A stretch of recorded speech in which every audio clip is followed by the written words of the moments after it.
এক বর্ণনায় এসেছে আই সাদকা আজর, সবচেয়ে কোন দানে বেশি নেকি হয়, কোন সময় দান করলে সবচেয়ে বেশি নেকি হয়। রাসূল সাল্লাল্লাহু আলাইহি সাল্লাম বললেন তাসাদ্দাকু, তোমরা দান করবে, আও তাসাদ্দাক, তুমি দান করবে, ওয়ান্তা সাহি শাহি ওয়া তামালুল গিনা তাকসাল ফাকরা। চারটা যখন তোমার কাছে অবস্থান করবে, চারটা অবস্থা যখন তোমার কাছে থাকবে, এই সময়ে যদি তুমি দান করতে পারো সবচেয়ে বেশি নেকি পাবে। এক, তুমি সুস্থ। দুই, তুমি অর্থের প্রতি লোভী। তিন, তুমি অর্থের চিন্তা ভাবনা করো। চার, দান করলে কমে যাবে এরকম একটা পরিস্থিতি তোমার মধ্যে বিরাজ করছে। এই সময়ে যদি তুমি দান করতে পারো তাহলে সবচেয়ে বেশি নেকি পাবে। পৃথিবীর মুসলিম পুরুষ নারী তোমরা যদি এই অবস্থায় দান করতে পারো তাহলে তোমাদের সবচেয়ে বেশি নেকি হবে।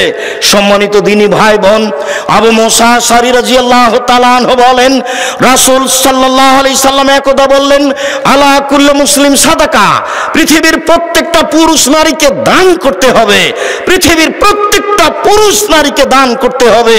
এই কথা বলার সাথে সাথে সাহাবীগণ বলে বসলেন, ফাইলাম ইস্তাতে, যদি সম্ভব না হয় তাহলে কি করে দান করবে?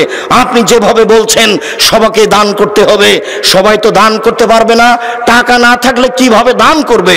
তখন রাসূল সাল্লাল্লাহু আলাইহি সাল্লাম বলছেন, ইয়ামালু ফি বাইতিন নাস, মানুষ মানুষের বাড়িতে কাজ করবে, তারপরে যেটা পাবে এনফা নফসু ইয়াতাসাদ্দাক, যেটা মানুষের বাড়িতে কাজ করে দিন মজুরি করে পেয়েছে সেইখান থেকে দান করবে এবং নিজে উপকৃত হবে।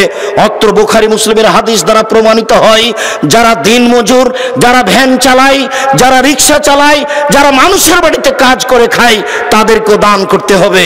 সাহাবীগণ বললেন, ফাইলাম ইস্তাতে, আল্লাহর নবী যদি মানুষের বাড়িতে কাজ করতে না পারে তাহলে কি করবে?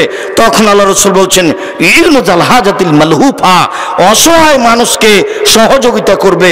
একটা লোক ভ্যান নিয়ে যাচ্ছিল, ঠেকে গেছে, আপনি ধরে একটু পার করে দিলেন, অসহায় মানুষের সহযোগিতা করলেন, এটাই হলো দান। সাহাবীগণ বললেন, ফাইলাম ইস্তাতে, আল্লাহর নবী এটাও যদি না পারে তাহলে কি করবে? তখন আল্লাহ রাসূল বলছেন, ইমসাক নাফসাহু আনিশ শাররি, মানুষ তার আত্মাকে পাপ থেকে ঠেকিয়ে রাখবে, এটাই হলো দান। দান একটি ইবাদত, যা ইবাদতের জগতে গুরুত্বপূর্ণ, শক্তিশালী, ক্ষমতাধর ইবাদত। ইবাদতের জগতে মানুষের পাপ মোচনের জন্য দান যত শক্তিশালী ইবাদত, অন্য কোনো ইবাদত এই পর্যায়ের নয়। আবু মুসা আশআরী রাদিয়াল্লাহু তাআলা আনহু বলেন, রাসূল সাল্লাল্লাহু আলাইহি ওয়াসাল্লাম বলেছেন, আস-সাদকাতু বুরহান, দান হলো দলিল। অন্যান্য ইবাদতকে রাসূল সাল্লাল্লাহু আলাইহি ওয়াসাল্লাম দলিল হিসাবে পেশ করেননি, যার কারণে আমরা সাধারণত বলে থাকি, এই জমি আমার, তার প্রমাণ হচ্ছে আমার কাছে দলিল আছে। এই বাড়ি আমার, তার প্রমাণ হচ্ছে আমার কাছে দলিল আছে। আমরা বিচারের মাঠে জান্নাত লাভ করতে পারবো, তার প্রমাণ আমাদের কাছে দান। এ কথায় রাসূল সাল্লাল্লাহু আলাইহি সাল্লাম বলেন, আস-সাদকাতু বুরহান, দান হলো দলিল।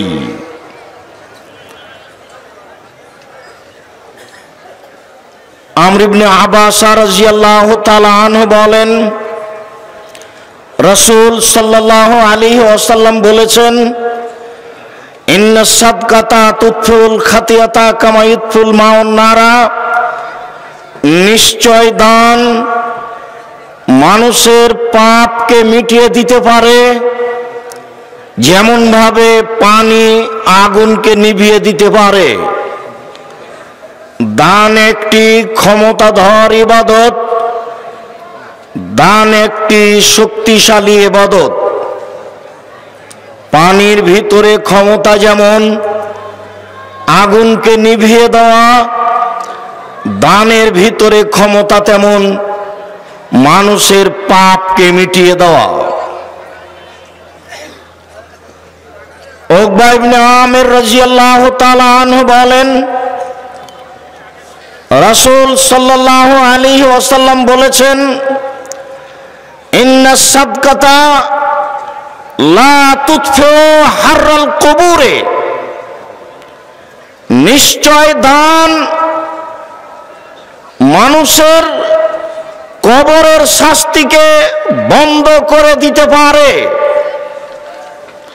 আপনি আপনার পিতার নামে, আপনার মাতার নামে দান করলেন, সেই দানের বিনিময়ে আপনার পিতামাতার কবরের শাস্তি বন্ধ হয়ে যাবে। এ কথা মুহাম্মদ সাল্লাল্লাহু আলাইহি সাল্লাম বলেন। এই ছেলে, ওই ছেলে ঢং ঢং করে দিকে হেঁটে চলে যাচ্ছে, খেয়াল করেন না? যারা তোমরা দায়িত্ব পালন করছো ছেলেরা, একটু খেয়াল করো।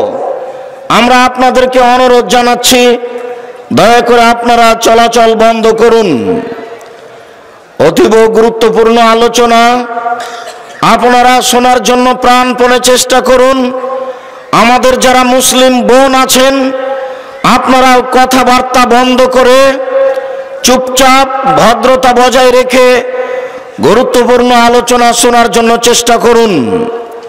আমরা যারা রাস্তায় চলাচল করছি, দোকানপাটে বসে আড্ডা পিটছি, দিন ধর্মের নামে এসে বিভিন্ন জায়গায় সময় কাটাচ্ছি, এই অপছন্দ কর্ম ত্যাগ করে গুরুত্বপূর্ণ আলোচনা শোনার চেষ্টা করি। মূলত এই জন্যই আসা। আর আপনাদেরকে উপস্থিত করে এত পয়সাপাতি খরচ করে আপনাদেরকে উপস্থিত করে যদি কিছু না জানাতে পারি, না শোনাতে পারি, তাহলে আমাদের সফলতা কোথায়? সম্মানিত দিনী ভাই বোন, আমরা অনুরোধ রাখব, আপনারা অপ্রয়োজনীয়ভাবে রাস্তাঘাটে চলাচল করবেন না। যেখানে সেখানে বসে কথাবার্তায় লিপ্ত হবেন না। সময়কে মূল্যায়ন করুন। সময় চলে গেলে সময় আপনার অনুকূলে থাকবে না। সময় আপনাকে ফাঁকি দিচ্ছে, যা আপনি বুঝতে পারছেন না।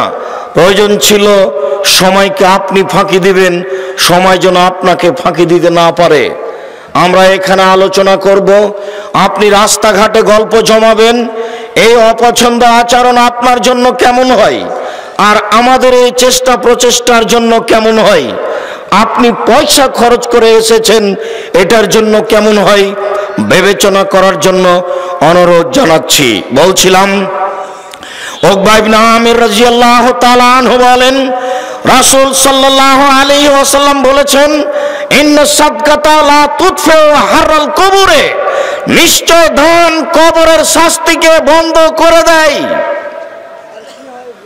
নিশ্চয় দান কবরের শাস্তিকে বন্ধ করে দিতে পারে।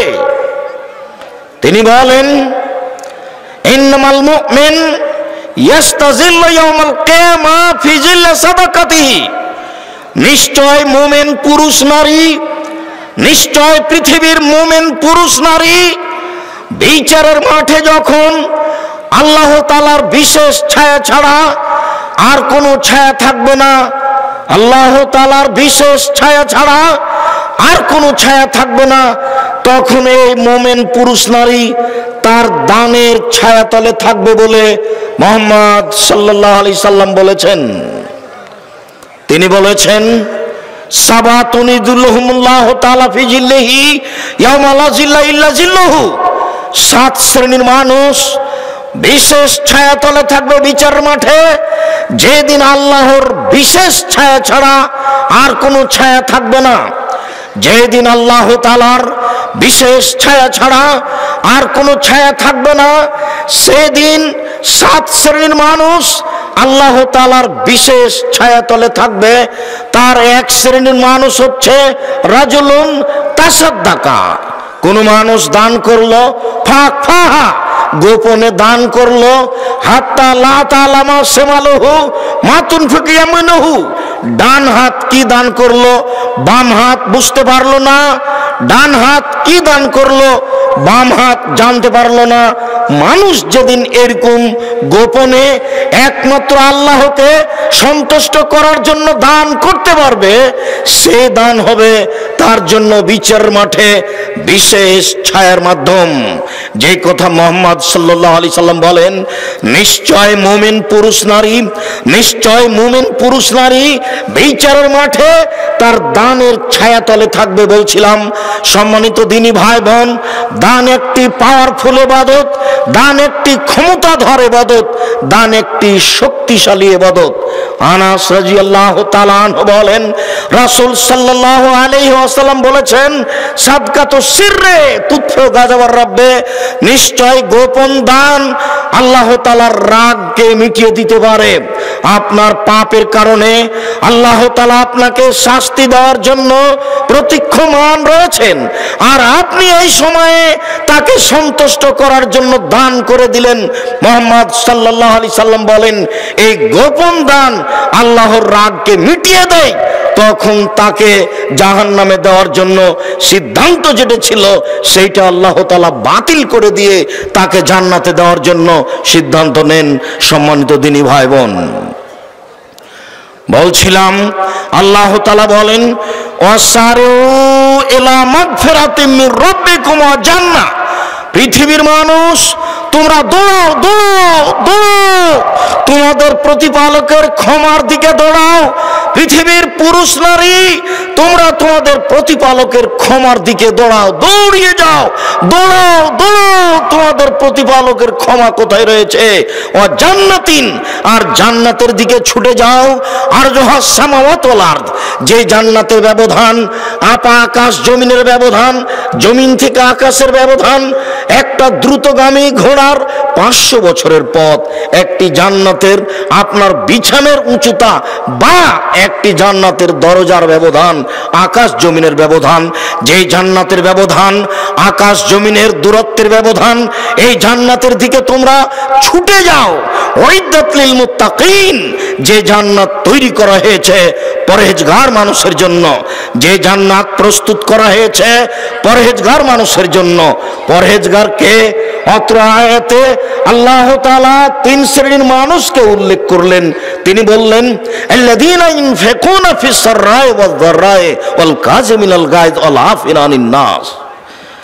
পৃথিবীতে যারা সচ্ছল অবস্থায় দান করতে পারে, পৃথিবীতে যারা অসচ্ছল অবস্থায় দান করতে পারে, তারাই হচ্ছে পরহেজগার।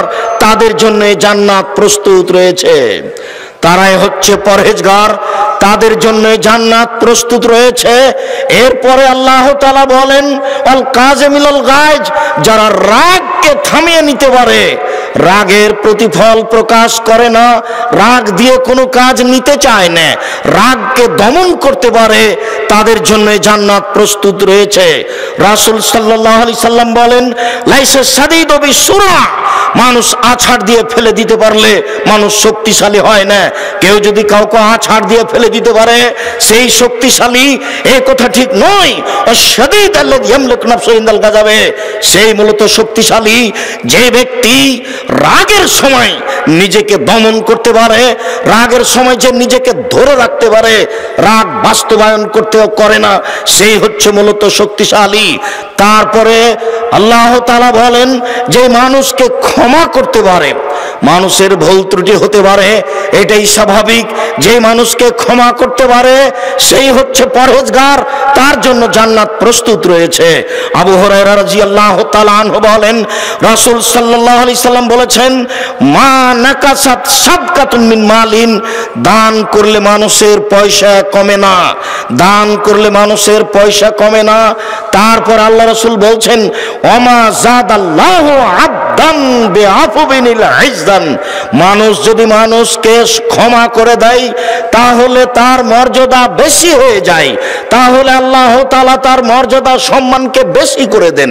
যখন মানুষ তার রাগকে বাস্তবায়ন করে না, মানুষকে ক্ষমা করে দেয়, যখন মানুষ তার রাগকে বাস্তবায়ন করে না, মানুষকে ক্ষমা করে দেয়, তখন আল্লাহ তাআলা তার মান মর্যাদা ইহকালে পরকালে বেশি করে দেন, বর্ধিত করে দেন। যার সম্মান সে দুনিয়াতে ভোগ করে, যার সম্মান সে বিচার মাঠে ভোগ করবে, যার সম্মান সে জান্নাতে ভোগ করবে। সম্মানিত দিনী ভাই বোন, আমরা আপনাদেরকে বলছিলাম আল্লাহ তাআলা অত্র আয়াতে এই কথা বলেন, তিনি বলেন ইয়ামহাকুল্লাহুর রিবা ওয়া ইউরবিস সাদাকাত, নিশ্চয় দান মানুষের টাকাকে বেশি করে দেয়, সুদ মানুষের টাকাকে কমিয়ে দেয়। যারা সুদ খায় তারা একদিন না একদিন নিঃস্ব হবে হবে, আজ হোক আর কাল হোক, কাউকে বলা লাগবে না। এই কথা আল্লাহ তাআলা বলেন। সুদ মানুষের অর্থকে কমিয়ে দেয়, সুদ মানুষের অর্থকে সংকুচিত করে দেয়, দান মানুষের অর্থ সম্পদকে বেশি করে দেয়। সে বুঝতে পারুক আর না পারুক, বাহ্যিকভাবে তা বোঝা যায় না।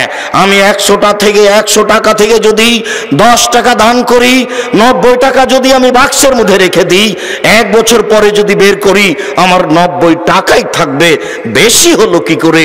আল্লাহ তাআলা বলেন দান মানুষের টাকাকে বেশি করে দেয়, সুদ মানুষের টাকাকে কমিয়ে দেয়। রাসূল সাল্লাল্লাহু আলাইহি সাল্লাম বলেন, আল্লাহ তাআলা বলছেন ইবনে আদম আনফিক উনফিক আলাইকা, হে আদমের ছেলে মেয়ে শোনো, তোমরা দান করো, আমি আল্লাহ তোমাদের অর্থ সম্পদকে বেশি করে দিব। পৃথিবীর মানুষ তোমরা দান করো, আমি তোমাদের অর্থ সম্পদকে বেশি করে দিব। আসমা রাদিয়াল্লাহু তাআলা আনহা বলেন, রাসূল সাল্লাল্লাহু আলাইহি ওয়াসাল্লাম বললেন, আসমা আনফিকি ওয়ালা তুসি ফাইহিসাল্লাহু আলাইকা, আসমা তুমি দান করো, কখনো গুণে দান করবে না। কত টাকা দান করলাম এইটা তুমি কখনো গুণে করবে না। শোনো, তুমি যদি গুণে গুণে দান করো তাহলে আল্লাহ তোমাকে গুণে গুণে নেকি দিবেন, তাহলে আল্লাহ তোমাকে গুণে গুণে নেকি দিবেন। তুমি বেহিসাব দান করো, তোমার দান নেকিও বেহিসাব হবে। ওয়ালা তুই ফাইয়াল্লাহু আলাইকা, আসমা তুমি দান বন্ধ করো না, নইলে আল্লাহ তোমার উপরে দয়া রহমত বন্ধ করে দিবেন। আসমা তুমি দান বন্ধ করো না, নইলে আল্লাহ তাআলা তোমার উপরে দয়া রহমত বন্ধ করে দিবেন। ফারজাকি মুস্তাতাতে, আয় আসমা তুমি সম্ভবপর দান করতে থাকো। আসমা তোমার দান করার ব্যাপারে যতটুকু সম্ভব হয় ততটুকু দান করতে থাকো। আবু হুরায়রা রাদিয়াল্লাহু তাআলা আনহু বলেন, রাসূল সাল্লাল্লাহু আলাইহি সাল্লাম বলেছেন, ইন তাবযুলিল ফাজলা খায়রুল লাক, তুমি যেটা খাচ্ছ ওখান থেকে যেটা তোমার বেশি, যেটা তোমার বাড়িতে আছে সেইটা যদি তুমি দান করে দাও তাহলে তোমার জন্য ভালো হবে। ওয়াইন তুমসিকহু শাররুল লাক, আর তুমি যদি দান না করো, জমা করে রেখে দাও, তাহলে এটা তোমার জন্য ক্ষতিকারক হবে। তুমি তখন কৃপণ হয়ে যাবে, তোমার পরকাল ধ্বংস হবে। জাবের রাদিয়াল্লাহু তাআলা আনহু বলেন, রাসূল সাল্লাল্লাহু আলাইহি সাল্লাম বলেছেন, ওয়াত্তাকুশ শুহা ফাইনাস শুহা আহলাকুম মান কানা ক্বাবলাকুম, পৃথিবীর মানুষ তোমরা কৃপণতা থেকে বেঁচে থাকো, পৃথিবীর মানুষ তোমরা কৃপণতা থেকে বেঁচে থাকো। কৃপণতা পূর্বের মানুষকে ধ্বংস করেছে, কৃপণতা পূর্বের মানুষকে ধ্বংস করেছে, কৃপণতা পূর্বের মানুষকে ধ্বংস করেছে। আমি মুহাম্মদ সাল্লাল্লাহু আলাইহি সাল্লাম দিন রাত কৃপণতা থেকে বাঁচতে চাই। আমি মুহাম্মদ সাল্লাল্লাহু আলাইহি সাল্লাম দিন রাত আল্লাহর কাছে কৃপণতা থেকে বাঁচতে চাই। 3 শ্রেণীর মানুষ ধ্বংস হবেই, 3 শ্রেণীর মানুষ ধ্বংস হবেই, 3 শ্রেণীর মানুষ ধ্বংস হবেই। তার 1 শ্রেণীর মানুষ হচ্ছে যারা কৃপণ, দান করতে পারে না। রাসূল সাল্লাল্লাহু আলাইহি সাল্লাম বলেন, লা ইয়াদখুলুল জান্নাতা বাখিল, যারা কৃপণতা করে তারা জান্নাতে প্রবেশ করবে না, যারা কৃপণতা করে তারা জান্নাতে প্রবেশ করবে না। মহান আল্লাহ বলেন, ওমা ইউকাসুহা নাফসিহি, যাকে কৃপণতা থেকে বাঁচিয়ে দেওয়া হলো, যাকে কৃপণতা থেকে রক্ষা করা হলো, ফাউলাইকা হুমুল মুফলিহুন, তারাই হলো সফল মানুষ। পৃথিবীতে তারাই হলো সফল মানুষ যাদেরকে কৃপণতা থেকে রক্ষা করা হলো। সম্মানিত দিনী ভাই বোন, রাসূল সাল্লাল্লাহু আলাইহি ওয়াসাল্লাম বলেন, তোমরা কৃপণতা থেকে বেঁচে থাকো। পূর্বের মানুষ ধ্বংস হয়ে গেছে তাদের কৃপণতার কারণে। ইবনে মুনাব্বে আও হারিস রাদিয়াল্লাহু তাআলা আনহু বলেন, রাসূল সাল্লাল্লাহু আলাইহি ওয়াসাল্লাম বলেছেন, তাসাদ্দাকু, তোমরা দান করো সেই দিন আসার পূর্বে। পৃথিবীর মানুষ, তোমরা দান করো সেই দিন আসার পূর্বে যে তোমাদের উপরে এমন একদিন চলে আসবে, এমসি রাজুলের সাদাকাতিহি, মানুষ তার দান নিয়ে রাস্তা রাস্তা ঘুরবে, যার কাছে দান নিয়ে যাবে সেই বলবে লাউ আতাইতা বিল আমসলা কাবিলতুহা ফামাল ইয়াউম ফালা হাজাত লিবিহি, আর যদি কালকে দান নিয়ে আসতে, যদি এই টাকা কালকে নিয়ে আসতে তাহলে তোমার টাকা নিয়ে নিতাম, আজকে আমার কোনো প্রয়োজন নেই। রাতে রাতে মানুষ ধনী হয়ে যাবে, দিনান্দিন মানুষ ধনী হয়ে যাবে, টাকা পয়সা মানুষের বেশি হবেই। তাই রাসূল সাল্লাল্লাহু আলাইহি ওয়াসাল্লাম বলছেন, পৃথিবীর মানুষ সেই দিন আসার পূর্বে দান করো, যেই দিন তোমরা দান নিয়ে ঘুরবে, রাস্তাঘাটে ঘুরবে, কেউ তোমার অর্থ সম্পদ নেবে না। অতএব সেই দিন আসার আগেই তোমরা সতর্ক হয়ে যাও। আবু হুরায়রা রাদিয়াল্লাহু তাআলা আনহু বলেন, একজন লোক এসে বলল, আল্লাহর নবী, আইয়ু সাদকা আফজাল, সবচেয়ে কোনটি দান উত্তম? এক বর্ণনা এসেছে আইয়ু সাদকা আজর, সবচেয়ে কোন দানে বেশি নেকি হয়, কোন সময় দান করলে সবচেয়ে বেশি নেকি হয়। রাসূল সাল্লাল্লাহু আলাইহি ওয়াসাল্লাম বললেন, তাসাদ্দাকু, তোমরা দান করবে, আও তাসাদ্দাক, তুমি দান করবে, ওয়ান্তা সাহি শাহি ওয়া তামালুল গিনা তাকসাল ফাকরা, চারটা যখন তোমার কাছে অবস্থান করবে, চারটা অবস্থা যখন তোমার কাছে থাকবে, এই সময়ে যদি তুমি দান করতে পারো সবচেয়ে বেশি নেকি পাবে। এক, তুমি সুস্থ। দুই, তুমি অর্থের প্রতি লোভী। তিন, তুমি অর্থের চিন্তা ভাবনা করো। চার, দান করলে কমে যাবে, এরকম একটা পরিস্থিতি তোমার মধ্যে বিরাজ করছে। এই সময়ে যদি তুমি দান করতে পারো তাহলে সবচেয়ে বেশি নেকি পাবে। পৃথিবীর মুসলিম পুরুষ নারী, তোমরা যদি এই অবস্থায় দান করতে পারো তাহলে তোমাদের সবচেয়ে বেশি নেকি হবে।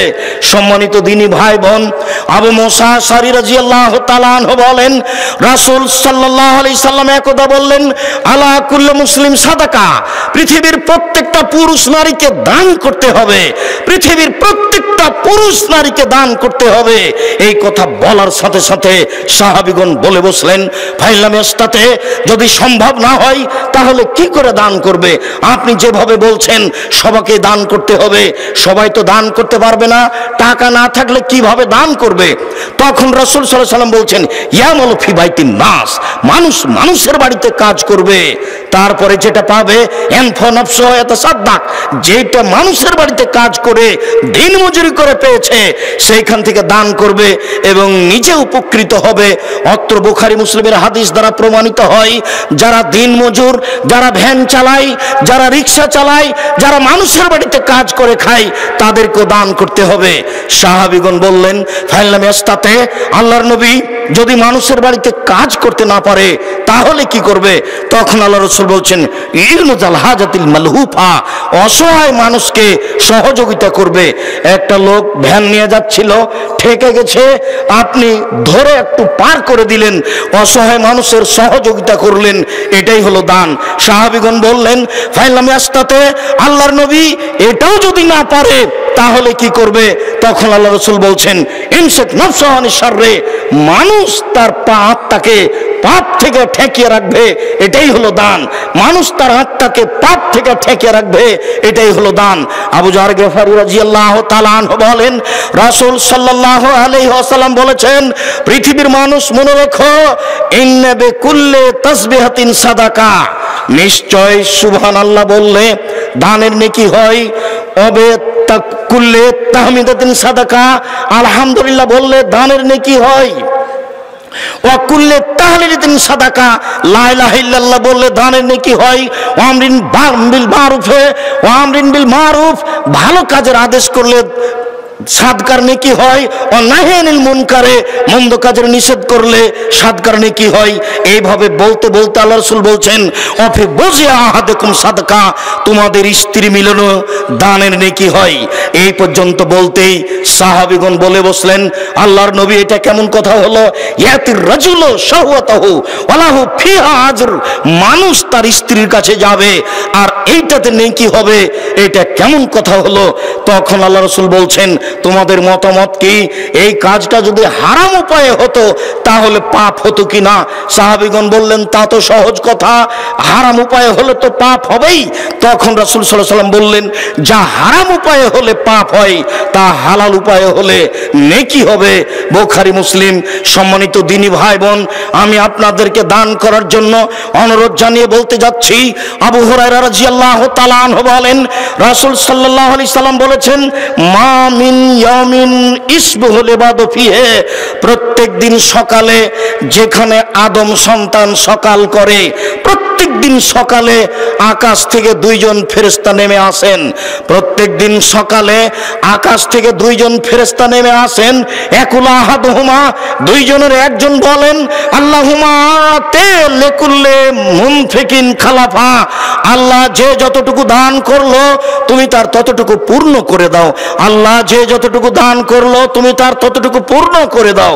ওয়াকুল আখার, অপরজন বলেন, আল্লাহুম্মা আতে লিকুল্লি মুমসিকিন তালাফা, যে যতটুকু দান করলো না তুমি তার ততটুকু ক্ষতি করে দাও। যে যতটুকু দান করলো না তুমি তার ততটুকু ক্ষতি করে দাও। রাসূল সাল্লাল্লাহু আলাইহি সাল্লাম বলেন, আদম সন্তান বলে আমার সম্পদ, আমার সম্পদ। তার সম্পদ মূলত তিন ভাগে বিভক্ত। যেটা খেলো সেটা নষ্ট হলো, পায়খানা। যেটা পড়লো সেটা পুরাতন হলো। ওমাতা ফাক্তানা, যেটা দান করলো সেটা জমা হয়ে গেল। সম্মানিত দিনী ভাই বোন, আজকের আলোচনার শেষ হাদিসটি বলার পূর্বে আপনাকে আবারও জোরালোভাবে বলে রাখছি যে কাল থেকে এসে এখন পর্যন্ত বা আগামীকাল সকাল পর্যন্ত যারা আসবেন তারা যে পয়সাপাতি নিয়ে এসেছেন, দেধারসে রাস্তাঘাটে খরচ করছেন, বলেন সেইটার ফল কি? ভুল বুঝিয়েন না। জাতিকে সঠিক পথ দেখানোর জন্য অনেক পয়সা খরচ করে জীবন বাজি রেখে উপস্থিত করার চেষ্টা করি। জাতির বিবেকের উপরে কোনো দল মাযহাবের কথা পেশ করতে চায় না, শুধুমাত্র কোরআন এবং সহিহ হাদিসের কথা পেশ করতে চাই, আকীদা আদর্শ সংশোধন করে পরকালমুখী করতে চাই। এই লক্ষ্যেই আপনাদেরকে বাংলাদেশের বিভিন্ন জেলা থেকে উপস্থিত হওয়ার জন্য অনুরোধ জানানো হয়েছে। আপনারা কষ্ট করে সেই কোথায় আপনার ফরিদপুর, মাগুরা, শরীয়তপুর, কোথায় আপনার সাতক্ষীরা, যশোর, ঝিনাইদহ, কুষ্টিয়া, মেহেরপুর, কোথায় আপনার চট্টগ্রাম, কোথায় সিলেট, কোথায় আপনার ব্রাহ্মণবাড়িয়া, কুমিল্লা, কোথায় আপনার রংপুর, লালমনিরহাট, নীলফামারী, কুড়িগ্রাম, পঞ্চগড়, ঠাকুরগাঁও, দিনাজপুর, জয়পুরহাট, বগুড়া, আপনারা বিভিন্ন জায়গা থেকে, ঢাকা, নরসিংদী, নারায়ণগঞ্জ, মানিকগঞ্জ, বাংলাদেশের বিভিন্ন জেলা থেকে এখানে উপস্থিত হয়েছেন। আপনাদের মৌলিক লক্ষ্য, আমাদের মৌলিক লক্ষ্য আপনাদেরকে পরকালমুখী করা। আপনাদের মাথার ভিতরে আমরা কোনো দল পেশ করে, কোনো মতামত পেশ করে সংকীর্ণতার দিকে নিয়ে যেতে চাই না। আপনাদেরকে আমরা বলতে চাচ্ছি, আপনারা আকীদা সংশোধন করুন, আদর্শ সুন্দর করুন, সহিহ হাদিস কোরআন মেনে চলার চেষ্টা করুন। যতক্ষণ পর্যন্ত শ্বাস আছে ততক্ষণ পর্যন্ত দুই একটা নেকি করার চেষ্টা করুন। শ্বাস বন্ধ হয়ে গেলে নেকি করার কোনো সুযোগ থাকবে না। সম্মানিত দিনী ভাই বোন, আমরা আপনাদের আজকের আলোচনার শেষ অংশে একটি হাদিস পেশ করছি। এক খেয়ালে আমার দিকে চেয়ে থাকবেন, কথার 19-20 হয় না যেন। সম্মানিত দিনী ভাই বোন, চলাচল বন্ধ করে আমার দিকে খেয়াল করুন। বুখারী মুসলিমের একটি হাদিস আপনার সামনে পেশ করি। আবু হুরায়রা রাদিয়াল্লাহু তাআলা আনহু বলেন, ইন্না রাজুলান আতান নবী সাল্লাল্লাহু আলাইহি সাল্লাম, একজন লোক রাসূলের কাছে আসলো। ফাবাসা রাসূলুল্লাহ সাল্লাল্লাহু আলাইহি সাল্লাম ইলা নিসাইহি, আল্লাহর নবী সেই লোকটিকে খাওয়ার জন্য পরিবারের কাছে পাঠিয়ে দিলেন। যাও তুমি আমার পরিবারের কাছে খেয়ে আসো।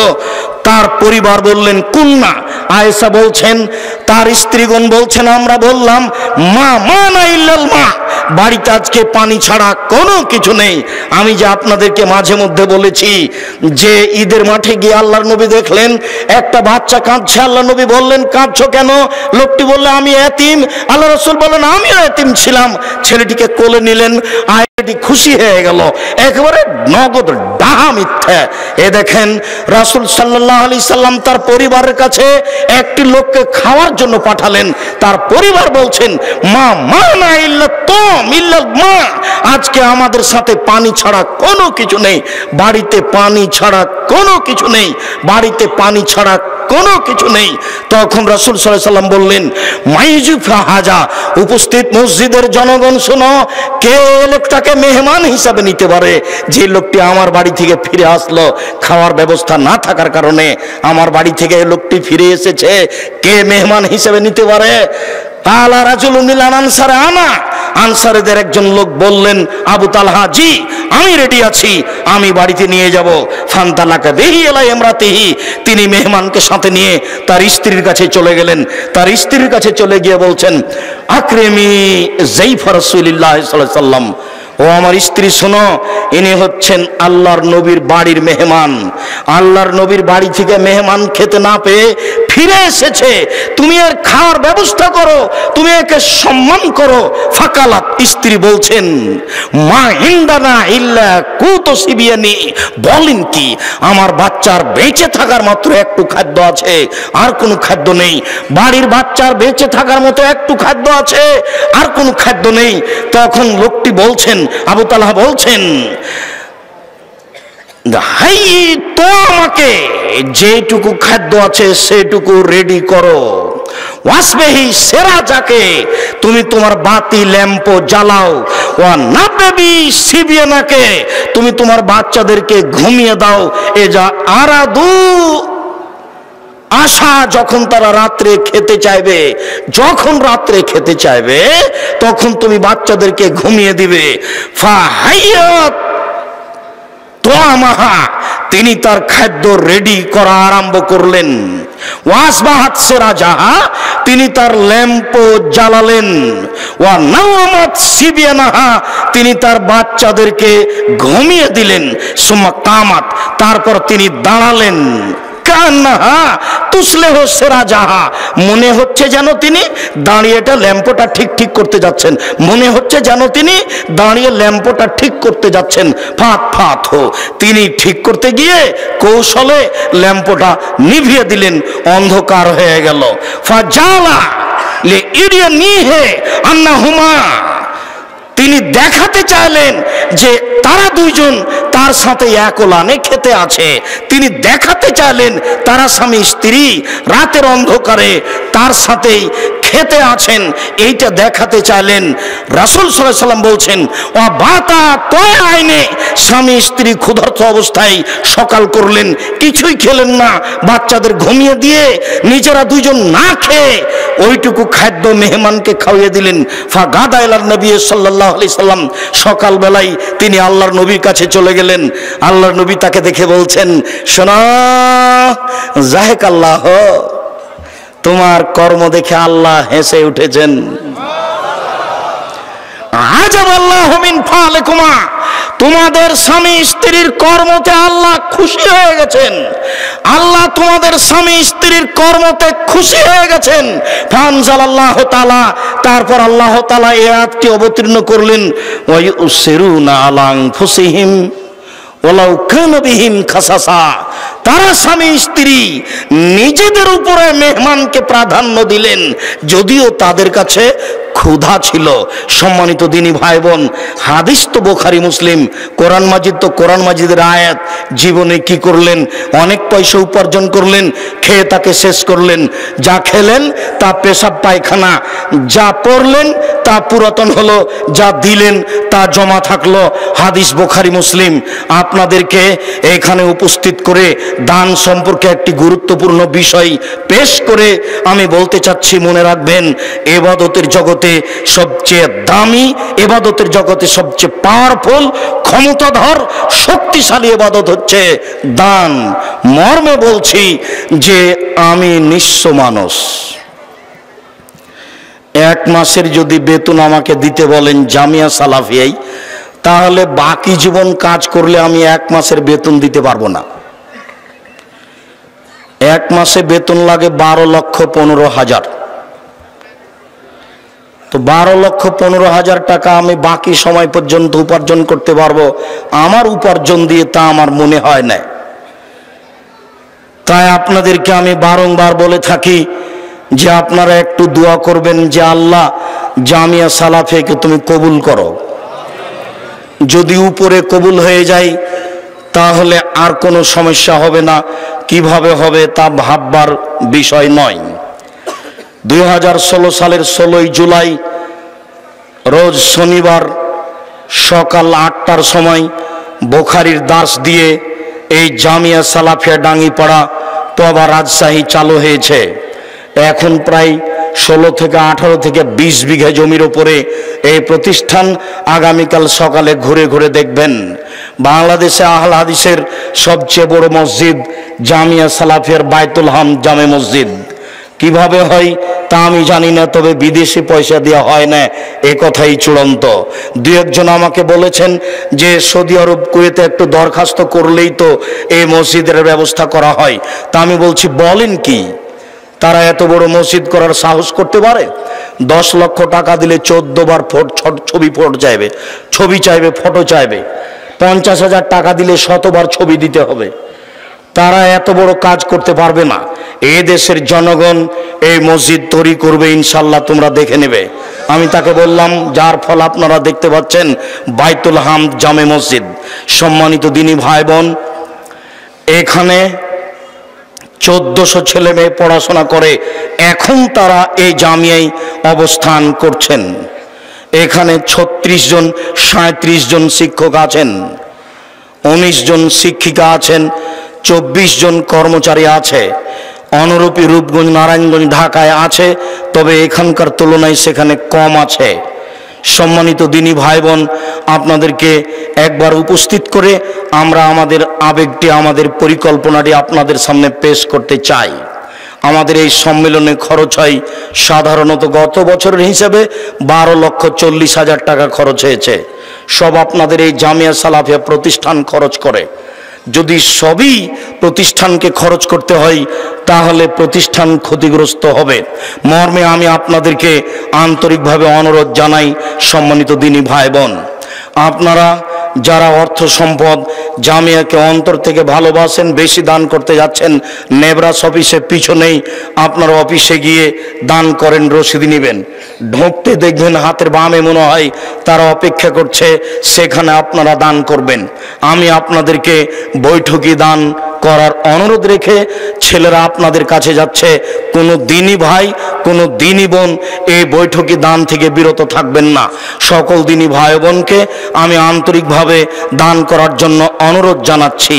আমি আমার পক্ষ থেকে অল্প কিছু আপনাদের বৈঠকি দানে দিলাম। যারা এখানে উপস্থিত আছেন মঞ্চে, তারাও এ দানে অংশগ্রহণ করবেন। সকল দিনী ভাই বোনকে দান করার আন্তরিকভাবে অনুরোধ জানিয়ে কেউ বঞ্চিত হবেন না। ওই হাদিসটাকে মানতে গিয়ে যে যতটুকু দিল সে ততটুকু পাবে, যে যতটুকু দিল না সে ততটুকু ক্ষতিগ্রস্ত হবে। যা খাবেন তা নষ্ট হবে, যা দিবেন তা জমা থাকবে। যেইটুকু না খেলে চলবে না সেইটুকু শুক্রবার সকাল পর্যন্ত রাখবেন, বাকি জামিয়া সালাফিয়ার খাতে দিয়ে যাবেন, আপনার জন্য ভালো হবে। সম্মানিত দিনী ভাই বোন, আগামীকাল সকাল 9টা থেকে নিয়ে 12টা পর্যন্ত এখানে ছেলেদের প্রাইজ দেওয়া হবে এবং মাসিকাল ইতেসাম পত্রিকা নিয়ে আর জামিয়া সালাফিয়ার আপনার দাওয়াতি প্রোগ্রাম নিয়ে এখানে আলোচনা হবে।